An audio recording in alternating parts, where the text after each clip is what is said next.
Hello and welcome back to Maelstrom Gaming Studios. I'm Craig, and today we've got a bit of a meta-analysis video for you. So we're going to talk about the Tyranids win rate, and we're going to talk about the big annoying faction in 40k right now that is specifically causing Tyranids a lot of heartache. So if that sounds good, you want to kind of get my opinion on some tactics and stats and things like that for the Tyranids, stay tuned to today's video. It should be a good one and at least give some insight, kind of my opinions on certain matchups. Before we dive in, I just want to thank all of you guys who like, subscribe, stay updated on our video, and I also want to thank Lighter Creative, today's channel sponsor. You'll hear more on them in a bit. With all that, let's dive into today's video.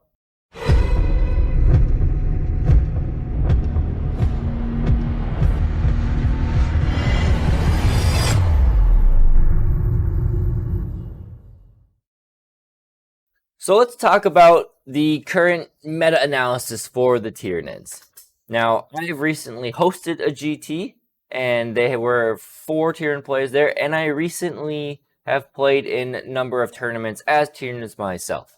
So, I've noticed the Tyranids have been struggling with a few matchups, but the rest of them have been pretty okay. I looked at the win rates as of recently with this past weekend's data in, and what we can see is that Tyranids have been dropping to now 46, 47%, depending on what you're looking at, which is, I think, the lowest they've ever been in 10th edition right now. Synaptic Nexus, as a part of a detachment breakdown, is the highest, surprisingly, but also one of the fewest played in terms of the detachments. Unending Swarm and Warrior Bioform Onslaught, at least in 5-round or higher events, has not been played really at all. So we have ignored those two. Synaptic Nexus at 54%, Subterranean Assault at 53%, Assimilation at 50%, Invasion Fleet at 46%. Now this is where the vast majority of games are still, is in Invasion Fleet. Subterranean Assault and Vanguard Onslaught are trying to creep up in there, but nowhere near the number of Invasion Fleet games. And again, like I said, Vanguard Onslaught 43%, and Crusher Stampede has fallen all the way to 38%. It had its time in the life, it's had its limelight, but it has since fallen substantially. There are 3 matchups that really are plaguing the Tyranids right now, it seems. Those are Thousand Suns, and now I won't give you too much insight in Thousand Suns. I haven't really played them or seen what they can do. I know they're really potent, but in terms of my physical, I have not played them. I haven't watched them be played too much at all. I need to do my research on that one, but they're 34%. Chaos Demons, I do know, is a nasty one. They are a problem where they have so many really big tough things, and Tyranids only have so many units that can deal with big tough stuff.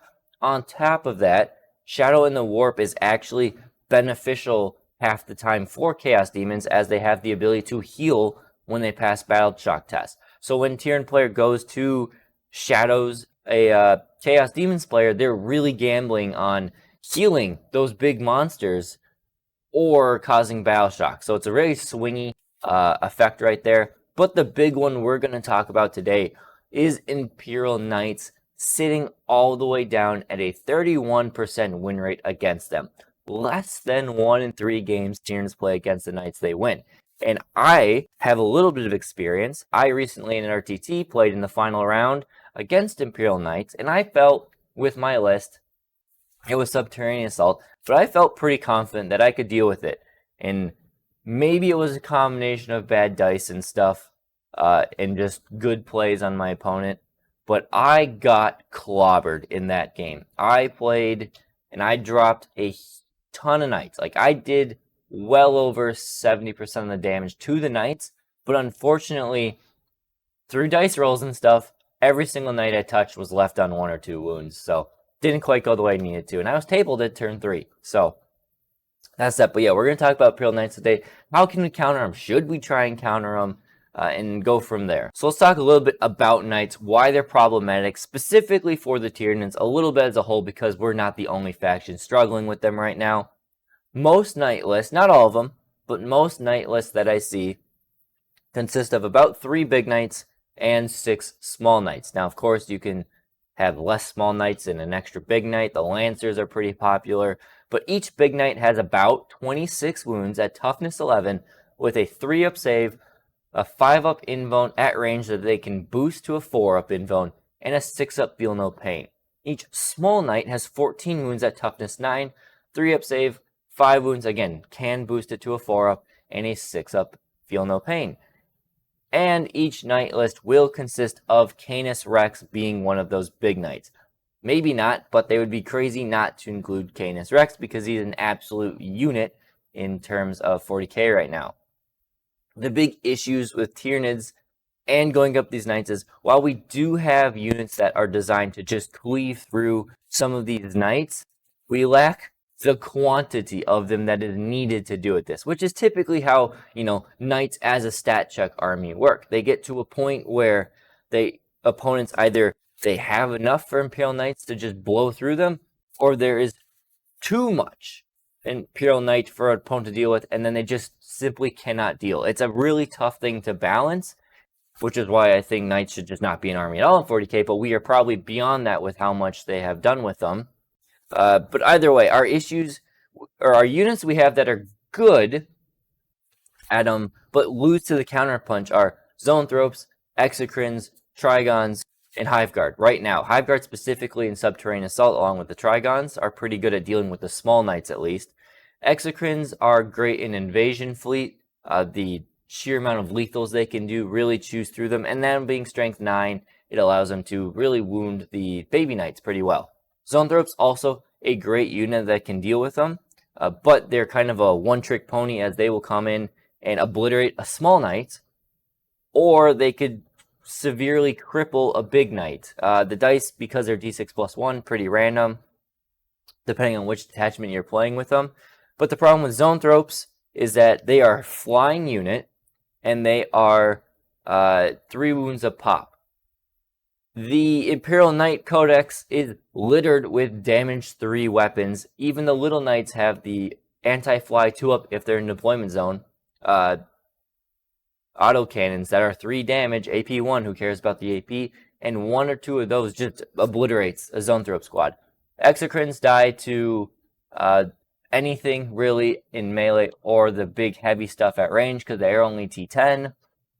Same thing with Trigons. And Hiveguard, while they do a lot of damage, the 4 wounds is nice. Canis Rex has a very useful damage 4 ranged weapon that can pick up a whole knight squad all at once. So it's tough. These units, there are more units, we'll talk about them, but these ones are the ones that are good at doing one-time damage, but getting absolutely obliterated in the counterpunch. Talk about how knights play, because this does have a little bit of an impact on why Tyranids are struggling with them for the most part right now.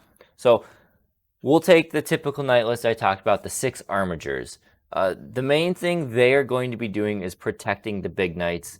They are the ones who are going to go out into the midfield. They're going to screen out any deep strikes that can get to the big knights, or they are going to take the objectives, do the actions, whatever the case is. Their goal is not to necessarily do damage, though they can, but mainly just take hold and stall, allow the big knights to do their work. You are going to, as a Tyranid player, have to get through these little knights, and while you can, they're essentially just an extra wound rhino with an invuln at range.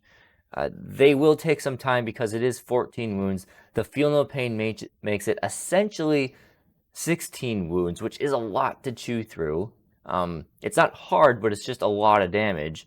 And because there are so many of them and they're screening out your deep strikes, your important units aren't going to be able to get into melee or get the angles for range that you're necessarily going to need.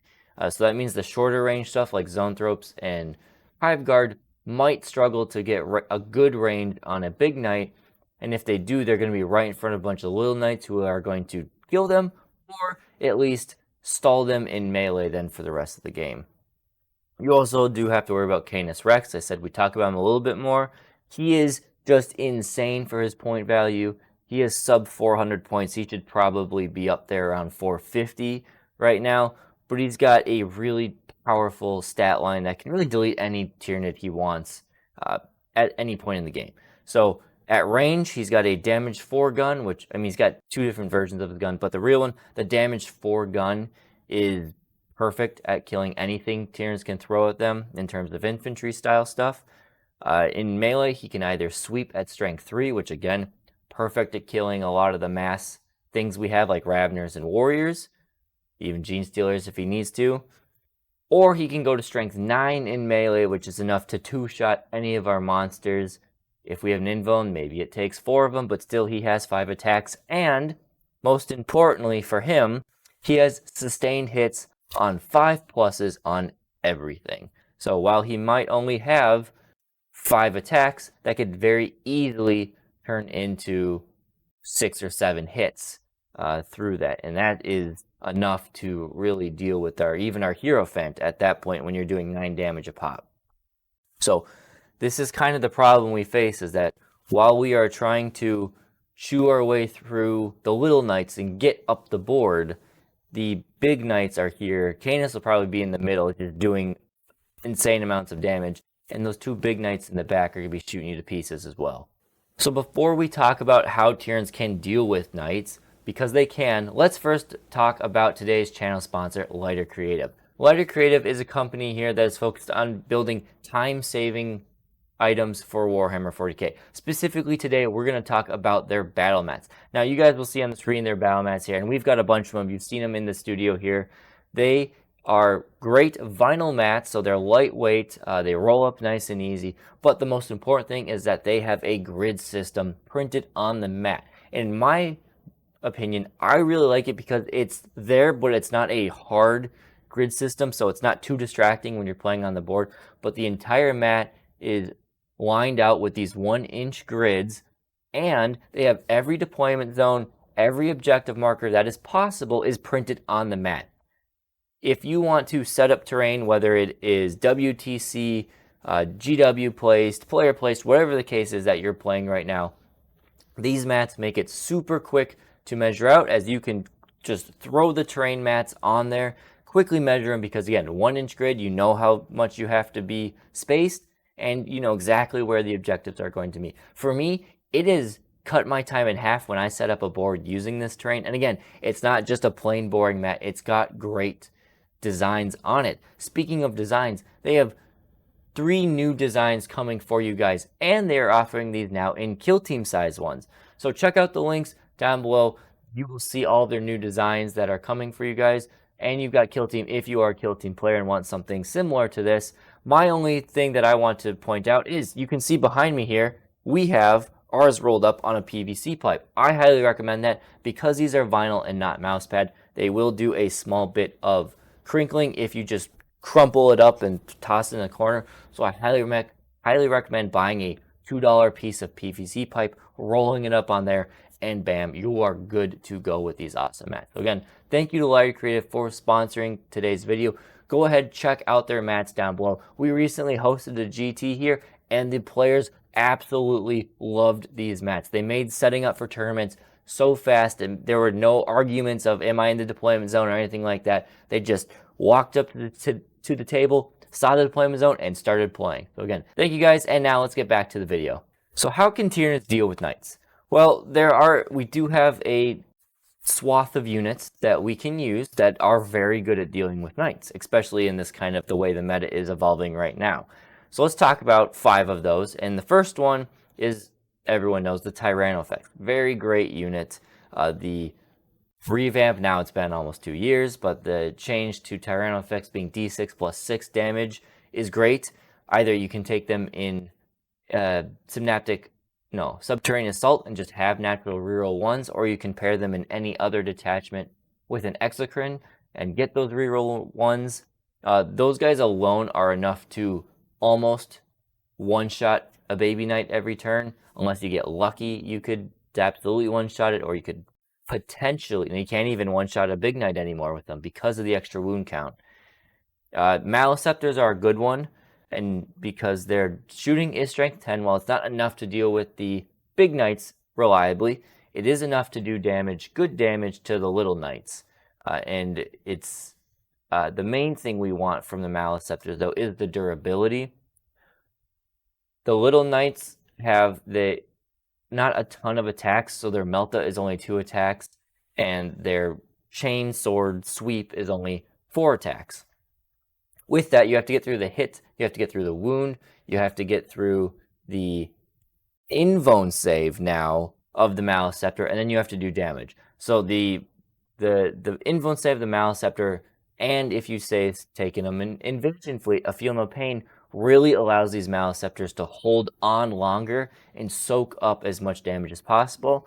On top of that, they give out that -1 to hit, potentially -1 to wound bubble. Again, really just stalls your opponent in the mid-board with them. So I really like Maleceptors and the Knights. Norn Emissaries do a very similar role here. While they don't have the -1 to hit bubble, they have a lot more power on the offensive side of things. They will hold the objectives a lot better. Take a Norn or two, tell them to go on the midfield. They will now be being a 2-up, 4-up, 5-up Feel No Pain. If your opponent tries to tank shock a Norn, you'll get a 4-up against those mortals, which is really nice. One of the only things Tyranids have to protect them against that.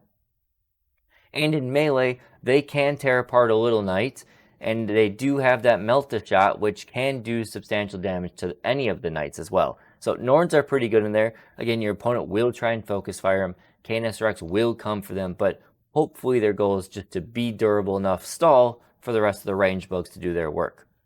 Exocrines are a great one. We mentioned them in the initial one as they are susceptible to being obliterated at range.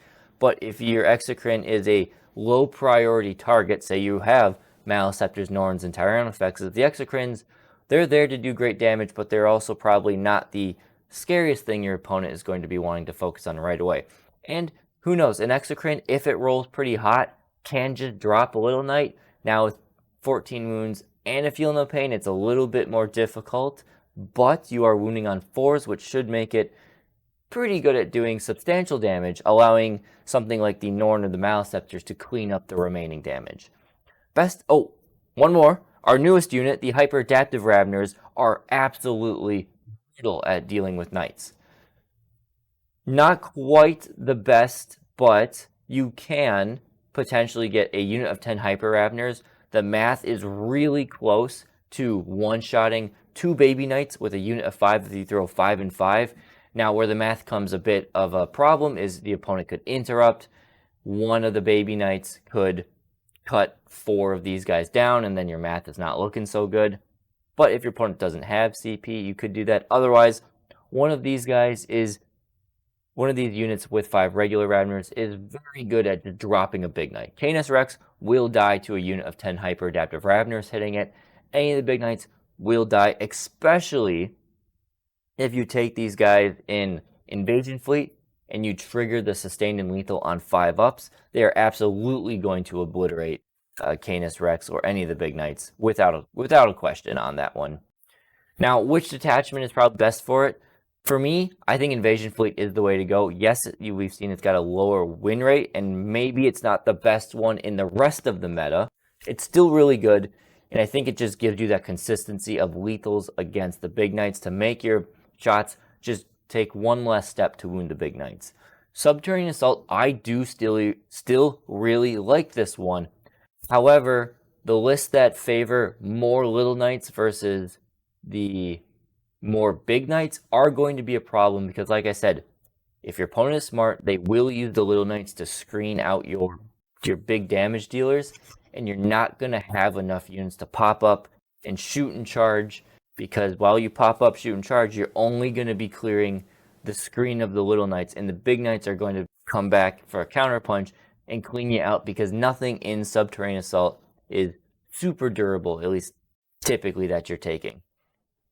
Vanguard Onslaught might work with the mass Raveners. I'm talking 30 Hyper-Adaptive Raveners. However, I really just don't think you have enough units to deal with it. Again, if your opponent has 5 or 6 Little Knights, yeah, you're going to hit them with all these Raveners, but they're going to die to the counter punch. You're going to kill a bunch of those Little Knights. Maybe you got a bunch of Gene Stealers and Warriors. You're going to kill the Little Knights. I just don't think you're going to have the staying power alive to deal with the big knights in the end. So otherwise, that's kind of the problem, though, is we can tailor to these big knights, but how well are the rest of these detachments going to do against the other armies in 40k? Or how well are some of these going to build? So I've made a sample list here. This is an Invasion Fleet 2,000 point list. I might try it out here at an RTT here in the future. I've been hosting the event, so I haven't been able to play, but I do want to try this one. It's been a while since I played Invasion Fleet. We have a Hive Tyrant, no enhancement on him, I just didn't have the points. We have a unit of Hyper Adaptive Raveners. In the battle line, we have Hormagaunts, and in the other data sheets, we have a Biovore, 2 Exocrines, 2 Lictors, 2 Maleceptors, a Norn, a Ravener squad, and 2 Tyrannofexes. So kind of my thoughts behind this list is, while the Knights have a lot of high strength anti-monster attacks, like I mentioned, they are pretty low volume. The 4 Binbones on our 3 big bugs in the middle, the 2 Maleceptors and the Norn, hopefully they're enough to stall your opponent's damage long enough.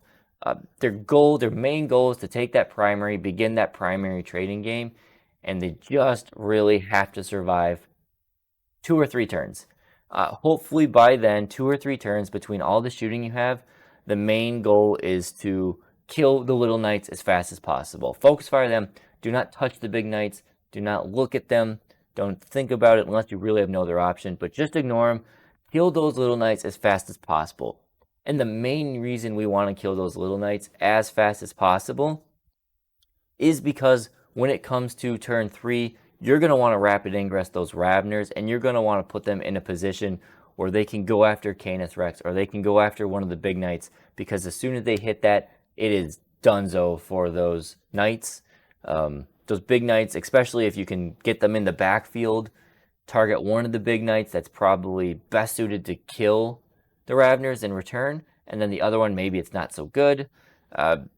You could just go 1 to just clean up the knights that way. So that's kind of the goal. Again, the big bugs hold the line while the Exocrines, Tyrannofexes are trying to kill the knights. So between the Maleceptors, Exocrines, Tyrannofexes, you should be able to drop 2 or 3 little knights a turn, and probably not any on the first turn. So the goal is by turn 3, you've killed most of the little knights, maybe not all, but enough of them to allow the Raveners to have an opportunity to strike at the big knights. You've probably lost your 3 big bugs by then. Maybe the Maleceptor or a Norn is hanging alive on a wound, but still, you've survived enough, and then you can start dealing with the other bugs in return. So, and then you've got Lictors and Gaunts for scoring along with the Biovore. It should be a pretty good time at dealing with them. Can't say I haven't thrown this kind of list at Knights in a while. Last time I threw something like this at Knights was in Crusher Stampede, and that was when Knights were not nearly the powerhouse they are right now. So now, my question for you guys, and, introspective type thing is, should you tailor towards Knights? Personally, in my opinion, I do not like tailoring my list to exactly one opponent. I think it skews 2 things. Maybe you kill that one opponent really good, but it gives you a false sense of, oh yeah, I did really well, but your list was designed exactly to kill them. What happens if that list goes up against any other of the armies right now that are really annoying for teams to deal with? Like, if you play this kind of list, I worry that you might struggle against something that is also designed to kill Imperial Knights, because we're kind of playing that same sort of thing, Monster Mash versus Imperial Knights. There are armies out there who have also thought of, hey, I really need to deal with Imperial Knights. Let us bring some units that are good at killing them. Examples here, the Imperial Guard. Very good at dealing with a lot of high toughness stuff. They're bringing a lot of Rogel Dorns these days, and just they have random Meltas and just sheer volume of lethals and things like that to take down monsters. Death Guard, another problem child for the Tyranids. These guys are perfect at just deleting your big bugs. They have the 6-inch deep strike, like we did Subterranean Assault. If you leave your big bugs exposed in the backfield, they're going to drop in and just delete them.